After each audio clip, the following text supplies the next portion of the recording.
YouTube decided I'm no longer allowed to use the music in my intro, so now, until I find another one, you're stuck with my voice. What is up, guys? This is Lintheo coming at you with a video with my Utopia deck. Now, this is a deck that I profiled a while ago, and it's gone through some changes from the previous one that I put up, and I thought I would get this to you guys for the new April ban list. So this is one version that I'm doing. There's also going to be a rank up version, but I just thought it would be quite cool for you guys to see this. It's a bit of a fun deck, so why not? First off, just excuse the glare if you do see it in the video. It's simply just because it's at what is like 20 to 10 at night, and I wanted to record the video for you. So yeah, so we'll get straight into it. So we're going to the equips. The first equip is the ZW Ozora Strike. This is one that I've been testing out. It's been quite cool just as a one. Basically, the effect is you can equip it to a Utopia card, and Utopia monster, sorry, and it gains 1,000 attack, and it also gets the Azora Priest effect.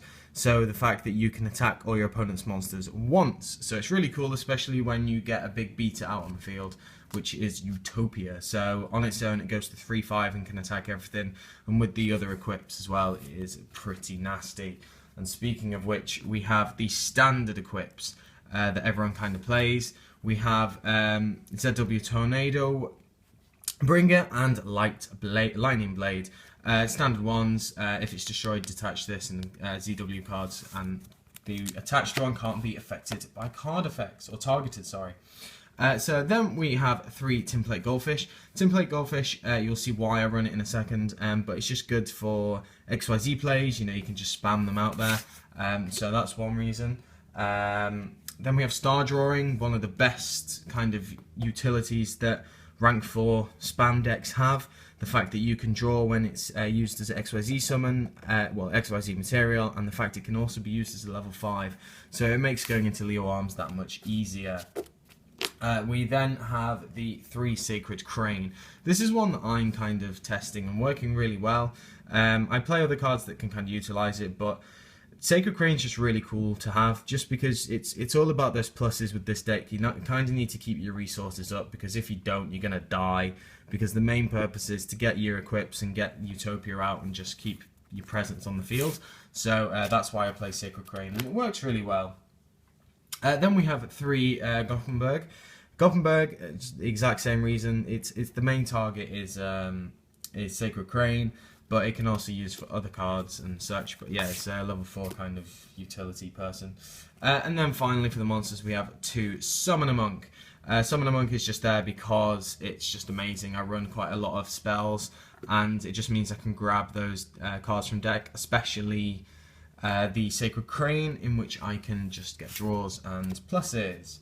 So yeah, so going into spells, here's an interesting one for you. I play 3 Generation Force, and you'll see why.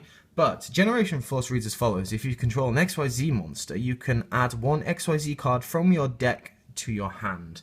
So I'll go through in a sec now what the actual targets are, but I play 3 of them, and you'll see why, because I have good targets. We then have the 3 MST. Just because you don't want your monster to die, and you want to get rid of those pesky back rows. Same reason to play 3 Lance. Let your opponent kind of waste their back row on it and just lance it, and then you can kind of go off without any troubles. We also play, for the final spells, 3 Instant Fusion, because you'll see in the extra deck I play 3 Fusions. But yeah, Instant Fusion's a great card as well if you don't draw what you need. So then going on to the traps, we have 3 Reckless Greed, because you want to get to those cards quicker. I did contemplate putting putting an Upstart Goblin, but I'm really kind of constrained by space, so it's just kind of a meh. I could put it in, but I might, it's testing okay with Upstarts, but I kind of like it how it is now. Then one of the targets for Generation Force is we have 3 XYZ Block. If you don't know what this card does, it is brutal. And really brutal, and it catches a lot of people off guard. It's a trap counter, very important.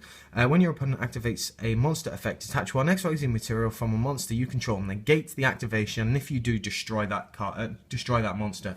So you can see how well this is. Like, it's brutal. The fact, because you just don't need your Utopia equips. more often than not you're just going to sit there. And while this deck can OTK, more often than not you're probably not going to. So I've gone for a little bit more of a control-ish version as opposed to just kind of going all out. If I was going all out, I'd put in 3 card cards and 3 upstarts. So, you know, but this is a bit of a different take on the deck, and it's actually been testing really well. So there's one target that we have. Another target is XYZ Veil. Now this one is a bit of an interesting one, and the people might not know what it's from. It's Generation Force, but I'll read the effect out. If this face-up XYZ monsters with XYZ materials can be targeted by card effects. So you can see that it just kind of holds off your opponent from activating their card effects to target yours. It just means that if you don't get the cards that you need, Tornado Bringer, it just means that you can kind of sit there a little bit and also protect your other XYZ materials that you might go into.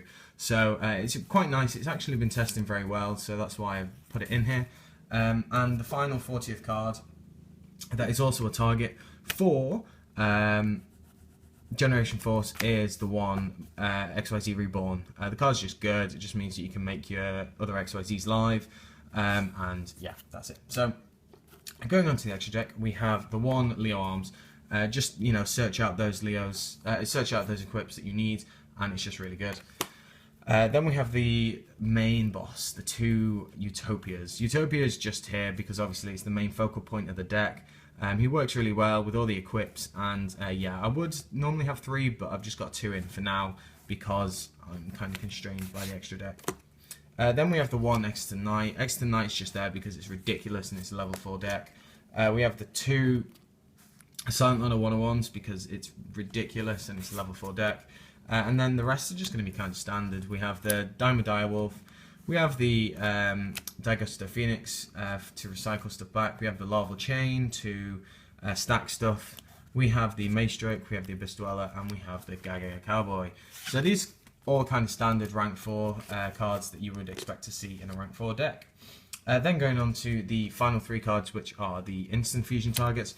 We have 1 Chimera Attack, Attack, and for level 5, and then final 2 is level 4s, which is Dark Flare Knight and Carbonara Warrior. No real reason why I'm running these, but it's just level 4s and I like these cards, so that's why. So yeah, that is it, guys. I hope you enjoyed the very quick video. Well, I say quick, it's 7 minutes, but the quick return of Utopia. I will be doing another one which is a rank up version of the deck, which would be more turbo based, so look out for that. But let me know what you think of the deck. It's a very trolley and amusing deck to run. But yeah, so that's it, guys. Thank you very much for watching. Hope you enjoyed the video. Like, comment, subscribe, and I shall catch you guys later.